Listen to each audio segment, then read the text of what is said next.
Richard Harris was executed in 2017. What is your professional assessment of him? You want me to profile a dead serial killer. Why? The truth is, he's not actually dead. He and some of the most dangerous criminals the world has ever known. They escaped from a classified prison. How many? A lot. We have to get them all back before they kill anyone else. We're dealing with highly intelligent, malignant narcissists. Who are volatile and unpredictable. The longer they're out there, the more dangerous they're gonna become.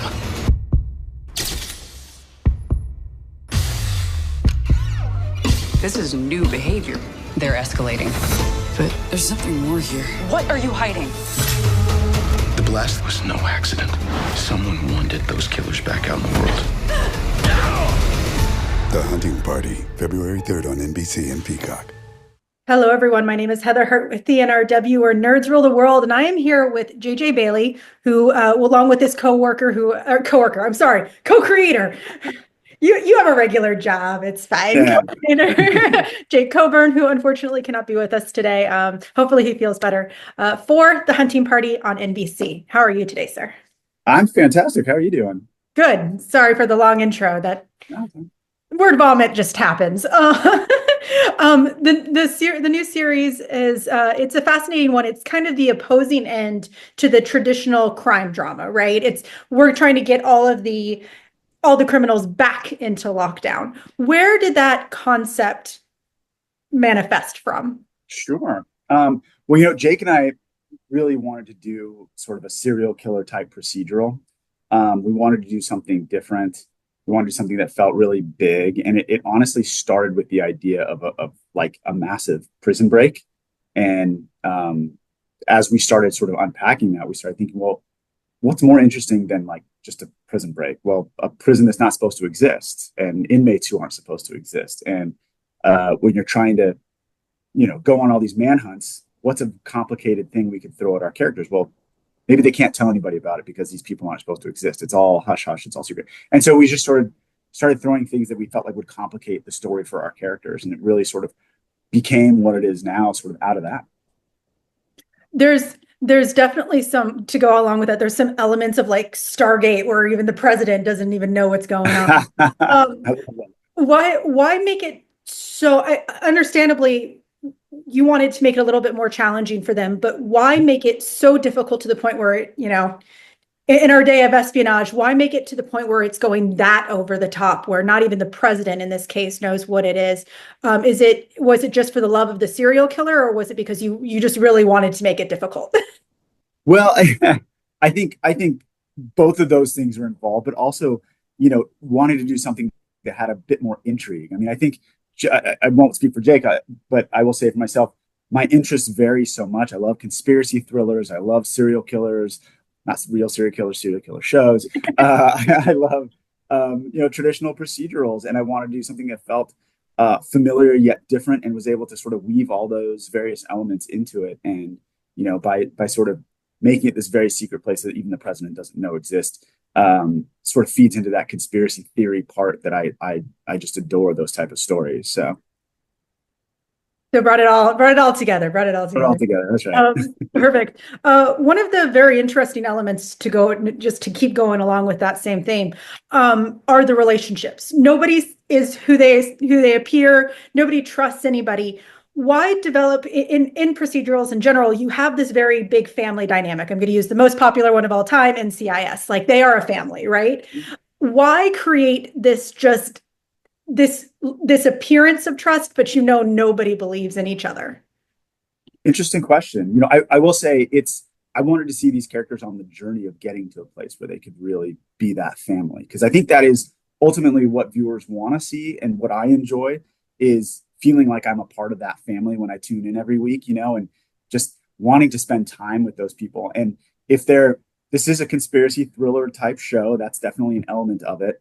But there's also, they're bonding through this crazy experience that they're going through.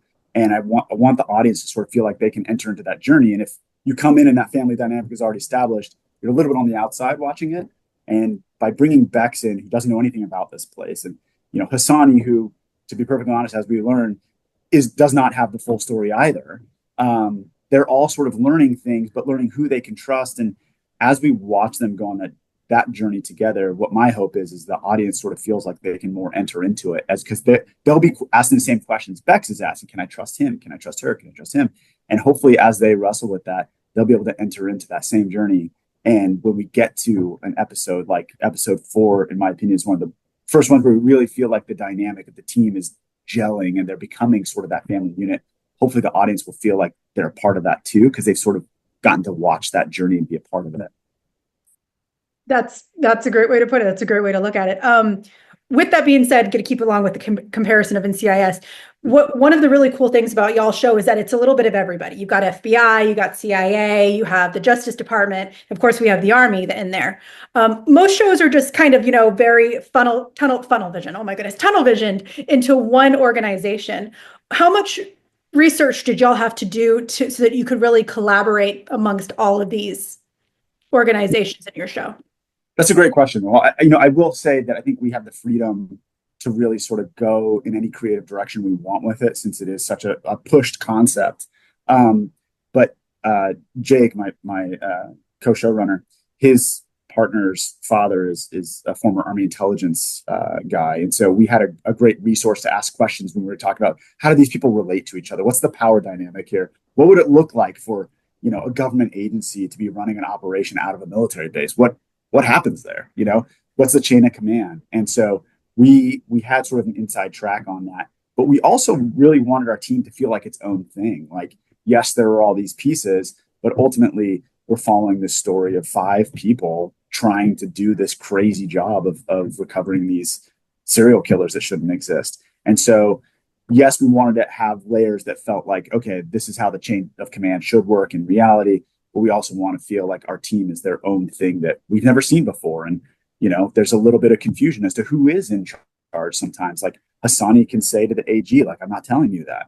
Well, wait a minute. Can he really do that in real life? But, so like we wanted to get bits and pieces that felt like, that messiness of a disastrous situation like this would really be, and people not knowing exactly who's in charge, who owns what information, and then allow our team to sort of build into their own thing, as opposed to being sort of like married to a particular chain of command.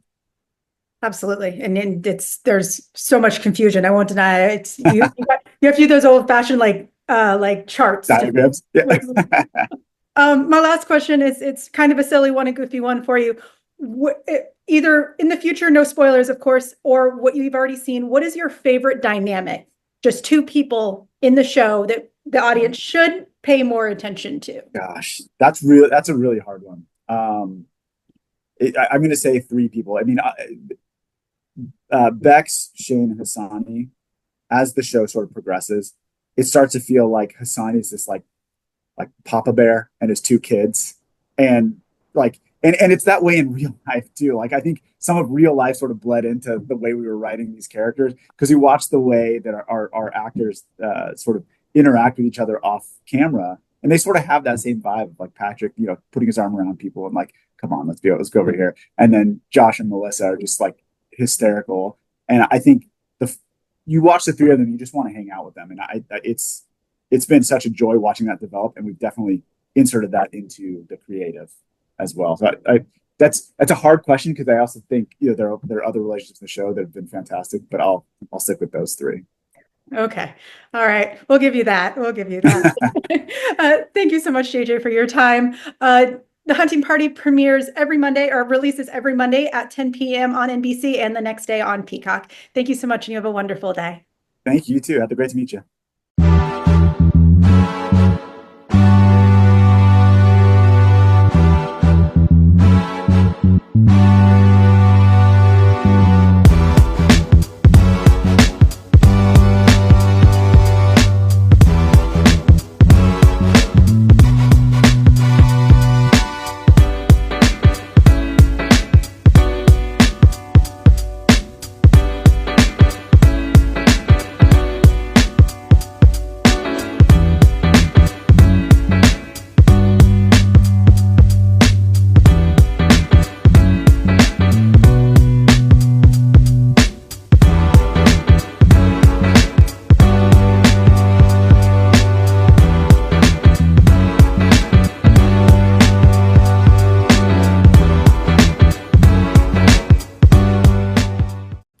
chatting with you. Love to all my nerds who rule the world. Nerds rule the world. Yes, we do. Thanks. Nerds rule the world. Thank you. I love the nerds ruling the world, so more power to you. Patrick, what up, man? And yes, they do. Nerds rule the world, kid. Yes, sir. Thank you. Awesome. Kuya P, nerds rule the world. Hello. Yes, they do. Yes. Oh, nerds rule the world. I got. It's in the title of your show, like nerds rule the world. Like I want more Black weirdos on screen, and I don't feel like we ever get to see that very much. Thank you so much. Nerds do rule the world. Yes. Thank you. Thank you, nerds rule. Love it. Hello, Sarah. Hello, Julie. Yes, Rock on. I love it. Thank you so much. Thank you, ladies. Thank you so much. Thank you. Yes. Thank you, guys. Bye. Bye. It's good to see you. I love Nerds Rule the World.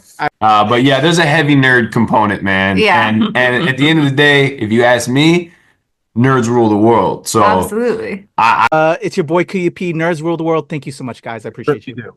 They rule the world all right. Yes. Take care, Tony. Thank you, guys.